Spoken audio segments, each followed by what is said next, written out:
Oi, gente, tudo bem com vocês? Estamos em mais um episódio do nosso podcast aqui da Jocum CCL. E hoje nós temos um convidado muito especial, que é o pastor Cote, o Marcos Borges, né? Ele é pastor, ele tem muitos livros, né? Inclusive livros que estão muito relacionados à questão da cura, da libertação. E também é o fundador da iPhone, como a própria blusa dele já fala, né? E também está há muitos e muitos anos envolvido com a Jocum. Inclusive a EFOL tem a sede na Jocum Almirante Tamandaré, né? Exatamente. E para começar, queria saber um pouco como é que foi esse início da sua trajetória com a Jocum, quando é que a Jocum entrou nesse seu caminho, assim, como Deus te chamou para esse lugar que você também está. Agora um pouquinho desse resumo do início até hoje. Bastante tempo, mas... Então, eu me converti no início da década de 80 e no início da minha conversão, a gente fazia parte de um ministério que era um ministério mais direcionado para missões urbanas. E nesse íntere, uma das pessoas que vieram trabalhar conosco, até na liderança também do ministério, era uma pessoa que ajudou o Jimmy a começar a Jocum aqui no Brasil. Inclusive naquela época lá o Jimmy nem falava português. Faz tempo, né, então? E esse irmão, né, o pastor Marcelo, que trabalhava com a gente lá no Ágape na época, então ele já tinha uma história, né, uma passagem pela Jocum, e como a gente era um ministério muito envolvido com evangelismo de rua, então quando o Marcelo veio trabalhar com a gente, ele ficou muito impactado, porque ele já tinha esse DNA da Jocum, que era um DNA também assim, muito evangelístico, e... Então, através dele, a gente foi conhecendo melhor a Jocum e eu me lembro, se eu não me engano, foi Carnaval de 1983, nós tivemos então essa ideia, né? Em vez de sair para um retiro de Carnaval, nós pensamos, puxa vida, nós não vamos sair da cidade e deixar a cidade aí para o diabo, né? Vamos evangelizar. Vamos evangelizar. E aí fizemos aquele impacto de evangelismo no Carnaval, foi tremendo. E aí no outro ano nós convidamos a Jocum também, porque a Jocum lá em Belo Horizonte, assim, ficava assim bem distante, lá em Contagem, mas no outro ano então o pessoal da Jocum já se uniu a gente e nos anos sucessivos essa parceria foi ganhando cada vez mais corpo, né? Outras igrejas inclusive foram vindo, mas começaram a nascer, aí começou a nascer um relacionamento muito de perto, né, do Ágape com a Jocum, e a Jocum sempre muito inspirativa, não é? A gente começou a beber muito dessa fonte. Então, o meu contato com a Jocum começou exatamente aí nessa época, né? Mais ou menos lá por volta do ano 2000, eu era responsável aí por essa parte do Ágape, a parte missionária do Ágape, porque no Ágape era muito interessante, né? A gente tinha uma estrutura eclesiástica meio ali parecido com Atos, porque a gente trabalhava com esses dois conceitos, né? Uma igreja local e uma igreja viajante.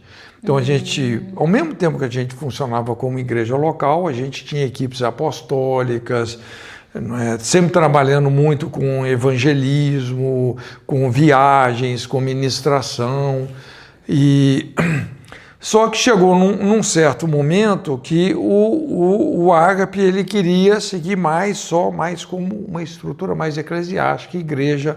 E foi quando então me desloquei para Jocum, né? Aí eu entendi que era onde o que Deus estava me comissionando a fazer, né? Eu teria mais amplitude, mas tem toda uma história em cima disso, porque foi uma direção muito sobrenatural de Deus para mim, né? E nisso você já foi para Almirante Tamandaré ou foi para Contagem? Então, Nessa época, na verdade, a gente já tinha implantado uma base missionária do Ágape, né, aqui na região metropolitana de Curitiba, lá em Almirante. Então a gente tinha uma base do Ágape. Inclusive aqui a gente tinha a igreja, porque nós implantamos algumas igrejas também. Então a gente tinha a igreja e tinha a base missionária que funcionava como um centro de treinamento. Legal. Né? Então a igreja eu passei na época lá para o pastor Alexandre, né? Que era parceiro nosso, um grande amigo, né? Ele assumiu a igreja Ágape. E essa parte missionária do Ágape a gente deslocou para Jocum, né? Foi uma coisa muito de Deus, né? Isso. Eu me lembro um certo dia eu estava orando e sabe quando Deus fala tão claramente com você que até hoje eu não sei se eu ouvi a voz de Deus audivelmente ou se foi uma coisa dentro de mim, no coração. Mas essa direção, né, de fazer essa transição para Jocum. E quando, também no mesmo dia, minha esposa teve um sonho nesse sentido, né? Nossa, Deus falou com a esposa. Não, aí... Não tenho que duvidar. Falou com a esposa. E normalmente é assim, né? O que Deus fala, Ele testifica, né? E eu me lembro que, então, procurei na época o Lauré, porque o sonho da minha esposa, a minha esposa pegou um vaso de óleo e derramou sobre a comida do Lauré. Então, eu falei, é o cara que eu tenho que procurar, o Lauré. E a gente já era muito amigo, né? Porque o Ágape e a Jocum, aqui no contexto de Curitiba, era unha e carne. Inclusive, eu trabalhei muitos anos também nos impactos com o tio Pedro, né? Desde que essa visão da Jocum dos impactos começaram com o Gregório McNulty, não sei se vocês chegaram a conhecer o Gregório, mas eu lembro que em 1990 nós tivemos esse impacto em Viña del Mar, no Chile, né? Inclusive foi o projeto do Gregório, o projeto da EPOL. E ele me convidou, então eu e o Gregório lideramos esse impacto lá. E depois, quando o Gregório saiu, o tio Pedro assumiu esse lugar, né? Então, era sempre eu e o tio Pedro trabalhando com os impactos, né? Fizemos quase que todas as capitais do Brasil aí, essa parceria Ágape e Jocum, né? Um tempo assim, são lembranças muito boas. Eu trabalhei mais ou menos 20 anos, né, com evangelismo de rua, dentro dessa proposta do impacto, que a gente sempre viajava com uma turma grande, tinha ali uma rotina bem intensa, né? A gente tinha um tempo de ensino pela manhã, intercessão, e depois o evangelismo mais agressivo, né? No sentido de ir nesses locais com grande concentração ou movimentação de pessoas, e ali pregando o evangelho, né? Era sempre uma grande colheita. Mas essa proximidade já muito grande, né, aqui em Curitiba. Então, quando eu procurei lá o Lauré e compartilhei com ele essa direção que Deus estava dando, já com o aval da nossa liderança do Ágape, numa dessas reuniões de líderes nacional, então os líderes foram ouvir a Deus sobre isso, né? Foi muito tremendo, né? As palavras que Deus foi dando para cada um, e foi quando então a gente entrou para Jocum, né? Se eu não me engano foi o ano de 2001, 2002, alguma coisa assim.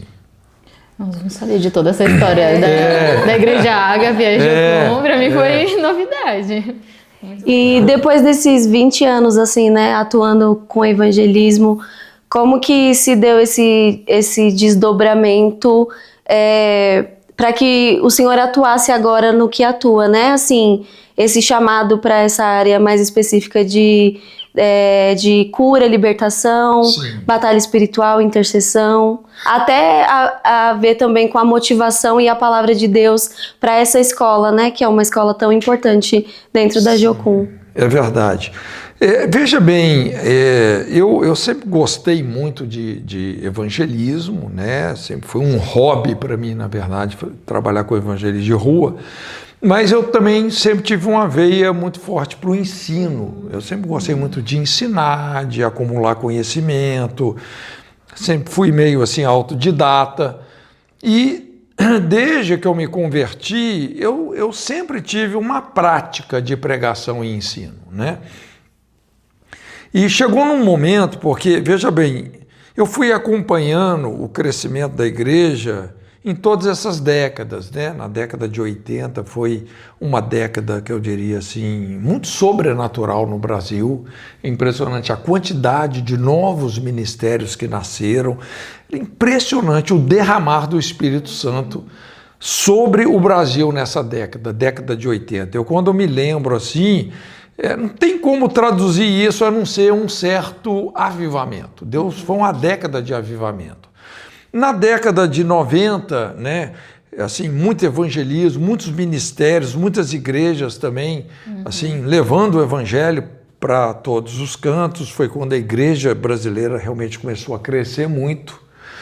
E no final aí da década de 90, foi quando eu comecei, como eu já trabalhava muito, tanto com o treinamento e mobilização missionária, nós começamos a nos deparar com essa realidade de muitas pessoas, inclusive pessoas que a gente estava tentando conectá-las com missões, às vezes até chamados transculturais, mas que estavam ao mesmo tempo convivendo com situações assim que eu diria quase que catastróficas.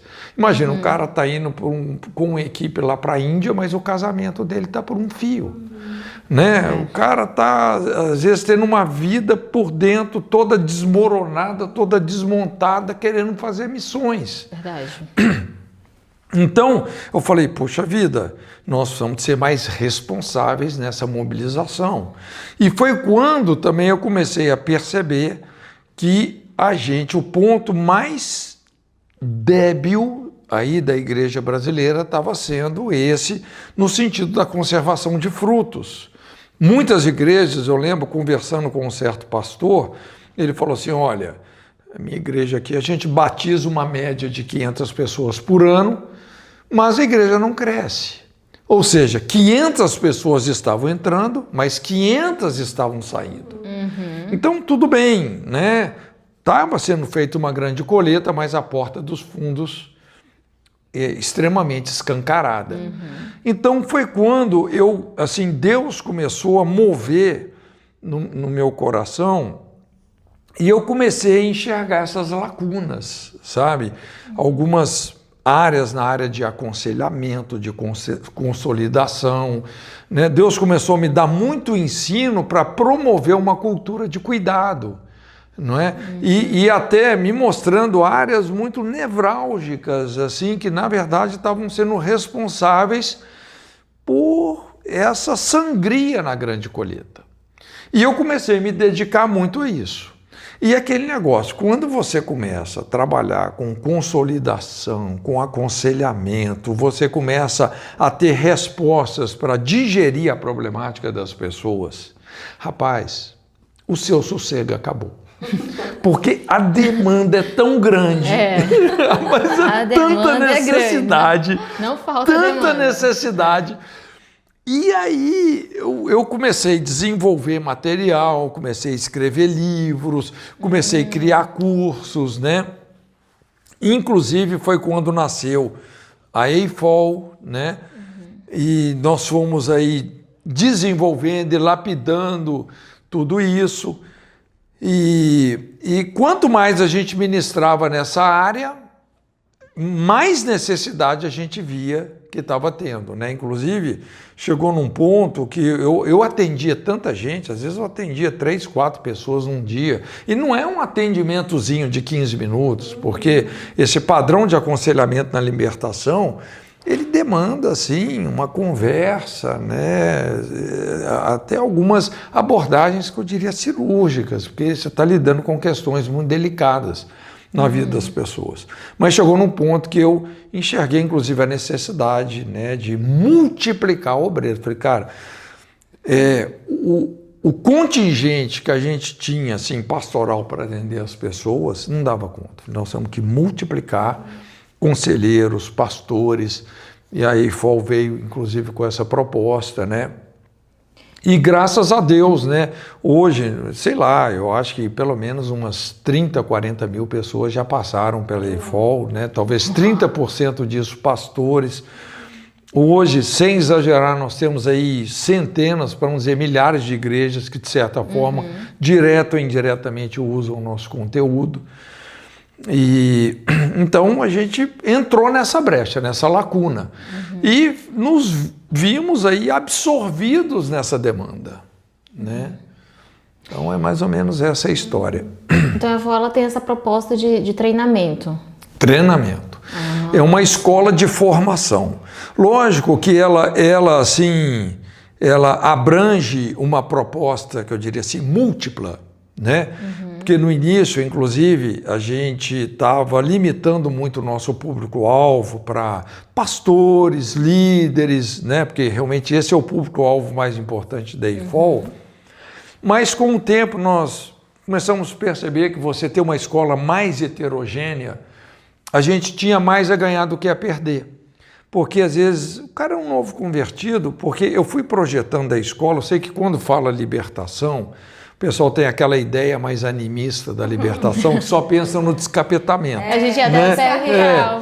É a sessão de descarrego, quebra de maldição, né?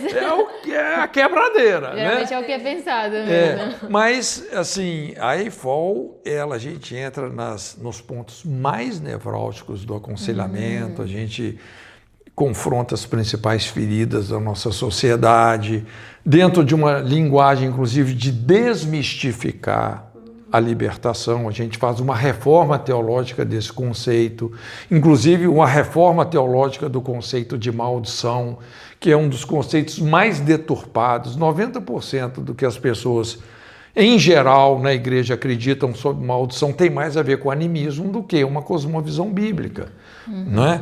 É importante entender que o conceito de maldição, biblicamente, a maldição não vem do diabo, não tem nada a ver com o diabo. A maldição vem da lei. Toda lei, por definição, carrega sanções, punições ou maldições. Se você tirar a maldição da lei, deixou de ser lei, passou a ser só um conselho. Não é? Uma pessoa que coloca a mão no fogo, ela está violando os limites impostos pela lei da termodinâmica. Ela vai sofrer uma queimadura. É a maldição implícita nessa lei da termodinâmica. Não é? Então, essa lógica, o próprio conceito da maldição é a lógica de ensinar, é a essência de você ensinar pessoas e nações a guardar os mandamentos de Deus. Porque existe toda uma hegemonia dos princípios de Deus quando você entende essas leis absolutas que governam o mundo moral. O futuro é previsível, né?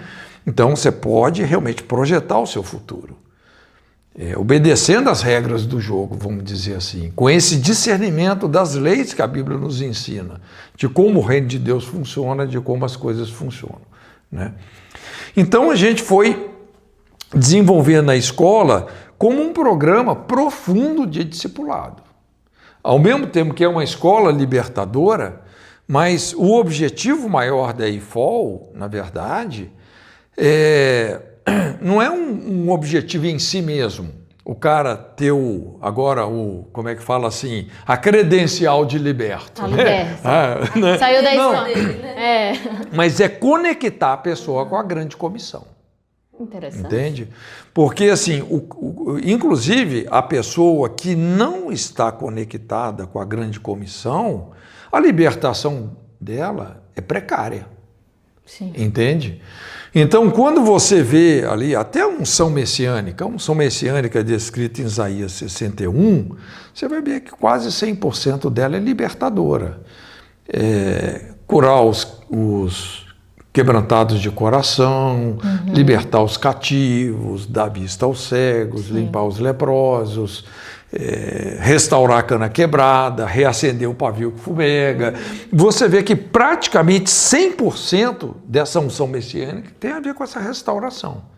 Que quando acontece, automaticamente essa pessoa se conecta com o destino vocacional dela. né, com o propósito eterno de Deus para a vida dela. Então é impressionante, assim, e isso é uma coisa que me traz assim muita realização mesmo, porque são centenas de pessoas que as pessoas estavam totalmente deslocadas de uma vida com propósito, e agora você vê que as pessoas estão encaixadas em Deus, naquilo que elas mais amam, servindo a sua geração. Então, assim, a IFOL pensa numa... É muito estratégico, né? É uma escola, apesar dela ser, assim, ela é intensa, uma escola curta, mas é muito estratégica. Então ela funciona bem para o novo convertido, como ela funciona muito bem para líderes mais experimentados, porque o que acontece muito hoje, inclusive um dos meus livros, que seria assim a apostila da IFOL, o pastoreamento inteligente. Sim. Lógico, se tem um pastoreamento inteligente é porque tem um pastoreamento que não é inteligente, inclusive o qual eu fui treinado. Quando eu falo esse conceito do pastor bombeiro, ou seja, apagador de incêndio, não é num tom de crítica, mas num tom de, assim, porque a gente anda na luz que você recebeu. Como é que a gente aprendeu a pastorear?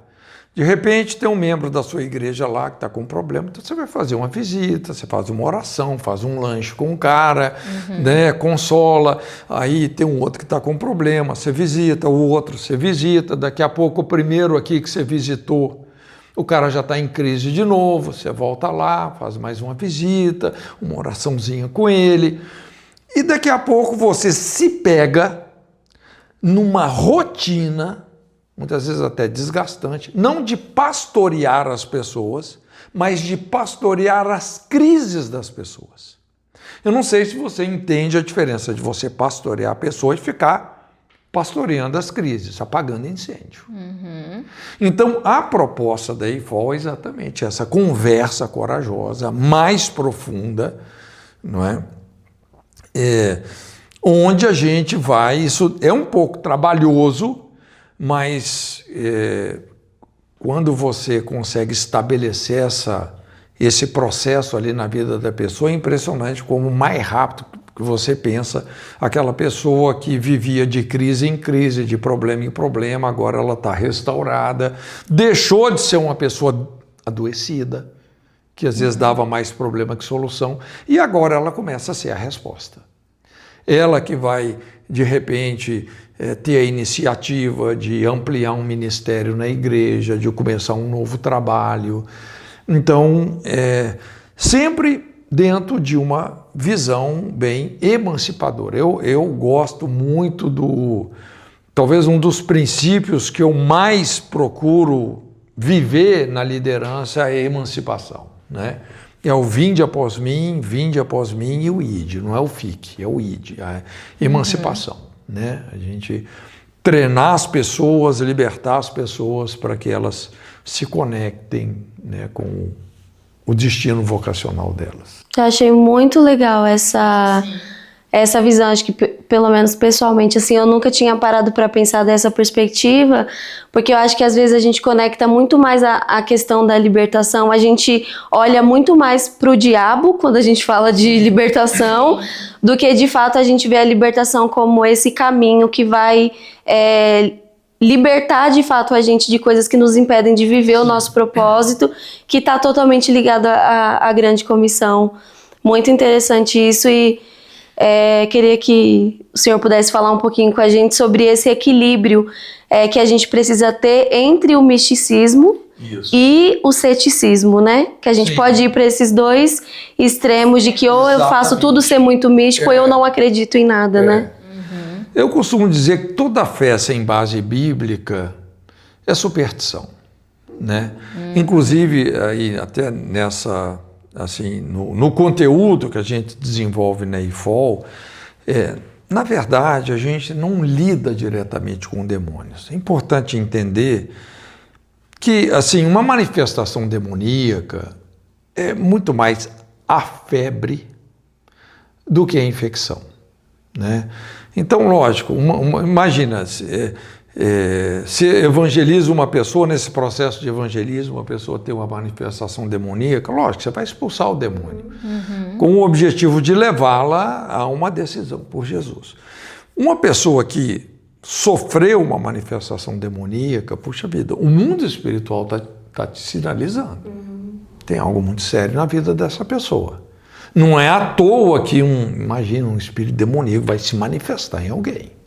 Normalmente tem coisas muito sérias, tem portas aí de carnalidade, de passividade, de amargura, de ressentimento, não é? Então, é essas coisas que nós vamos lidar.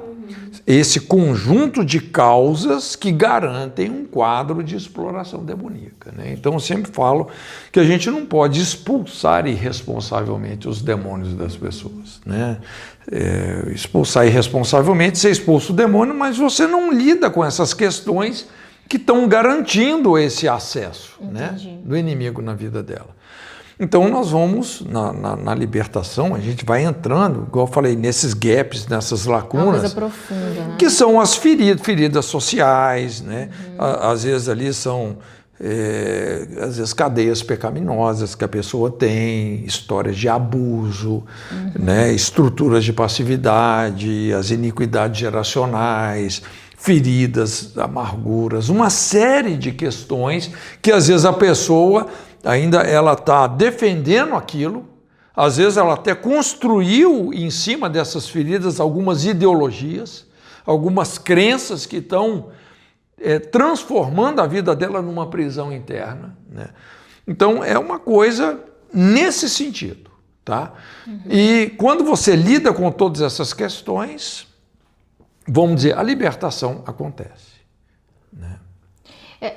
Eu percebo muito que essa associação, né, de um líder que é curado, que é liberto, ele consequentemente ajuda e auxilia os seus liderandos, né? Sim. E como que na igreja, isso assim, de uma forma mais prática, funcionaria, por exemplo, para um líder auxiliar, discipular e guiar o seu liderando para realmente exercer a sua vocação, o seu ministério, também de uma forma saudável, também de uma forma assim que não seja presa nessas raízes de traumas, enfim.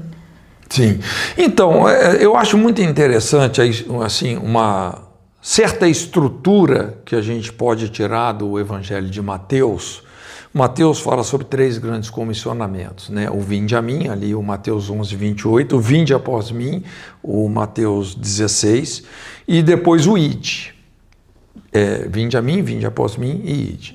Nesse vinde a mim é onde a gente vai lidar com as sobrecargas, os excessos emocionais, essas barreiras que envolvem muitas vezes até estruturas pecaminosas mesmo, ansiedade, né? Esse apelo ali de Jesus em Mateus 11, 28 é uma coisa muito libertadora e que vai demandar disciplina, porque Jesus não fala só vinde a mim, todos vós que estáis cansados, sobrecarregados, eu vos aliviarei, mas ele fala, tem uma reeducação, aprendei de mim, porque sou manso e humilde de coração, encontrareis descanso, aqui é o sabá, né? Quer dizer, o sábado não é um dia, é um estilo de vida, né? Liberto, onde você, a carga de responsabilidade você leva, mas a sobrecarga, seja do pecado, das heranças, você vai ter que saber deixar isso na cruz, tá? Então, esse processo de libertação, gente, é um processo chave. Depois disso, lógico, vem um vinde após mim, negue-se a si mesmo, diariamente, toma a sua cruz. Você... Então, aprender a combinar renúncia com voluntariedade, não é? Isso é um sinal muito forte de amadurecimento. A criança não sabe ouvir, não. A criança, né, a pessoa infantil, como a gente vê pessoas na igreja, né, que às vezes usa até Deus como se fosse ali um balcão de supermercado, né? Deus, eu determino, o Senhor tem que me dar isso e aquilo. É raro, mas acontece bastante. Eu tenho uma filha de 2 anos, sei bem o que é não saber receber, não. Né? Então, assim, já é um outro processo, né? É o processo da pessoa saber colocar limites para os desejos, para os sentimentos, saber ouvir o não, saber ouvir o espera. Então, aqui é uma outra fase do discipulado. Tem muito a ver com reeducação. Nós vamos ter que aprender a desaprender muita coisa, aprender a reaprender outras, um estilo de vida de humildade, de aprender sempre. Porque é interessante como Deus às vezes nos ensina através das pessoas e situações que a gente menos esperava, né? Então, esse processo todo, né, chega uma hora que você vai entrar na sua herança, que é o ID, né? Você vai assumir aquela responsabilidade, né, se conectando com a sua vocação.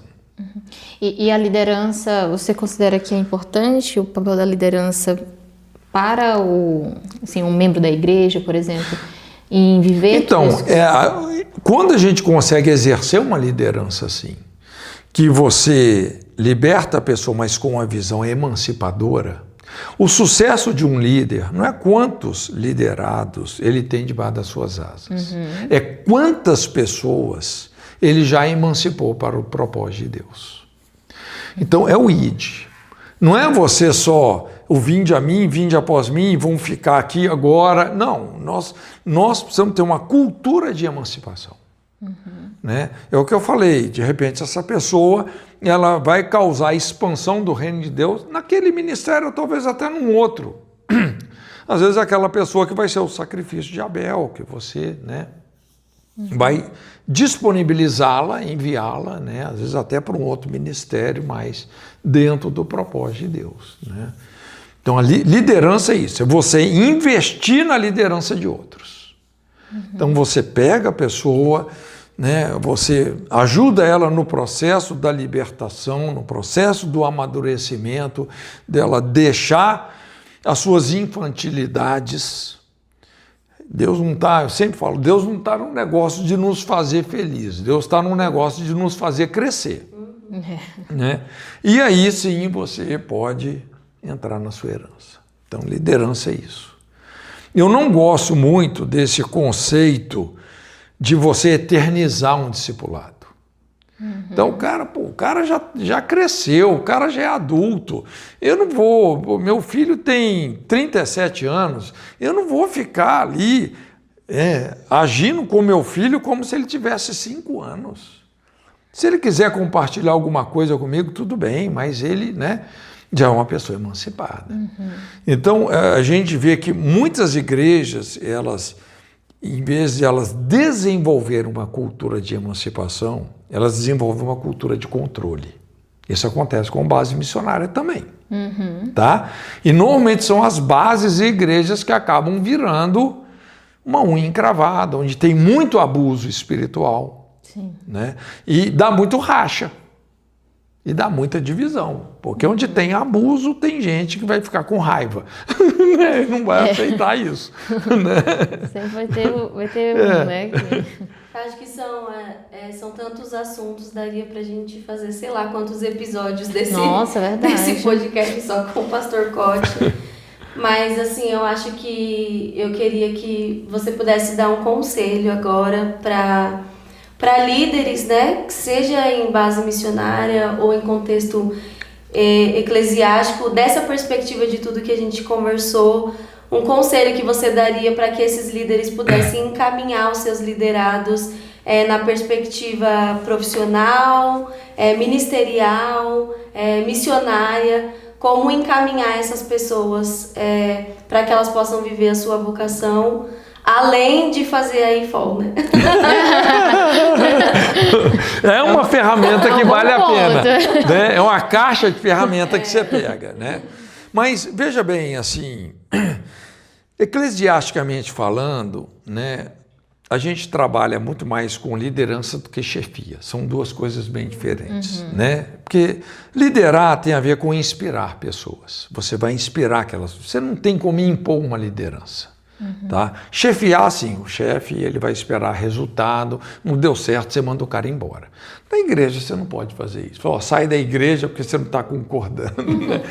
Então, liderança precisa de ser muita inspiração. O que eu aconselharia, primeiro, todo líder, mesmo que você já tenha feito um seminário teológico, etc., mas nós estamos num constante seminário do quarto. Você não pode perder essa visão. Entra no seu quarto em secreto, busca a Deus que te recompensará publicamente, né? A vida espiritual é como uma horta, é um jardim que a gente tem que cultivar. E a partir do momento que você tem um estilo de vida, de relacionamento devocional com Deus, com a palavra, né? E eu estimulo também muito sempre uma liderança plural, né? Porque quando você quer despertar o dom das pessoas, a vocação nas pessoas, é muito importante que você tenha uma liderança que congregue essa pluralidade de dons que a Bíblia fala, né? Ou seja, lá os dons de Efésios 4, né? A pessoa que tem o perfil apostólico, não é? Inovador, empreendedor, ou o perfil profético, são aquelas pessoas mais diretas, ou o perfil mais pastoral, evangelístico, de ensino. Porque quando essas pessoas elas estão servindo a igreja com os seus dons, aquelas pessoas que têm os mesmos dons vão se sentir ativadas, né? Por exemplo, é impressionante, lá na IFOL, a gente ativa muito o dom pastoral das pessoas. Quase, eu diria, pelo menos metade das pessoas fazem a IFOL, depois a pessoa fala, cara, me encontrei na vida, é isso aqui que eu amo fazer, que eu gosto de fazer, que eu quero fazer, cuidar de gente. Né? Então, é muito importante um conceito plural de liderança e você ser uma pessoa que inspira, que não controla, né? Que cuida, né? Evitar esse pastoreamento opressivo, controlador e uma cultura de emancipação, né? A gente respeitar e eu, por exemplo, eu gosto muito dessa área de presidir, né? E presidir não tem a ver com você reter autoridade, tem a ver com você delegar autoridade. É você colocar as pessoas certas nos lugares certos. Então, eu gosto muito disso, de entender, puxa vida, essa pessoa se encaixa nisso, essas pessoas se encaixam. Você montar a orquestra, né? A liderança tem muito a ver com isso, né? Você saber investir no dom das pessoas, colocando cada pessoa aí no seu lugar certo, nas suas funções. Quando você tem um ministério que funciona assim e as pessoas entendem a importância das diferenças ministeriais, como Paulo tanto enfatiza a fazer essa analogia com o corpo, cada corpo tem o seu membro. Sim. Gente, a igreja se torna algo muito poderoso, né? A igreja que eu falo no sentido de congregamento, né? De congregar, né? Porque, de certa forma, a Jocum, por exemplo, ela não se apresenta assim como uma denominação, mas no sentido bíblico não deixa de ser uma igreja, onde 2 ou mais estão reunidos, Jesus está ali, e nessa unidade a presença de Deus se manifesta. Amém.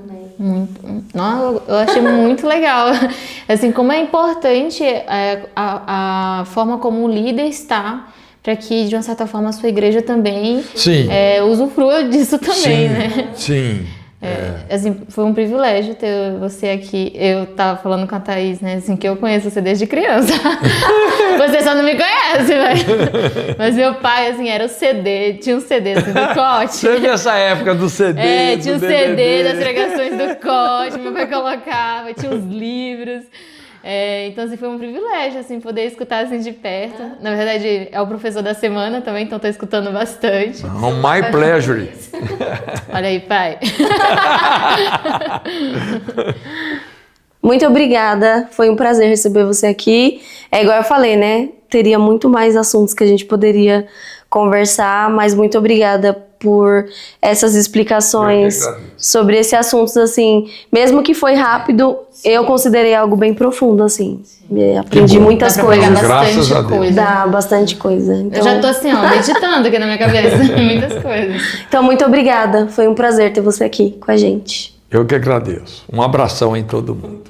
Tchau! Muito obrigada, Cote.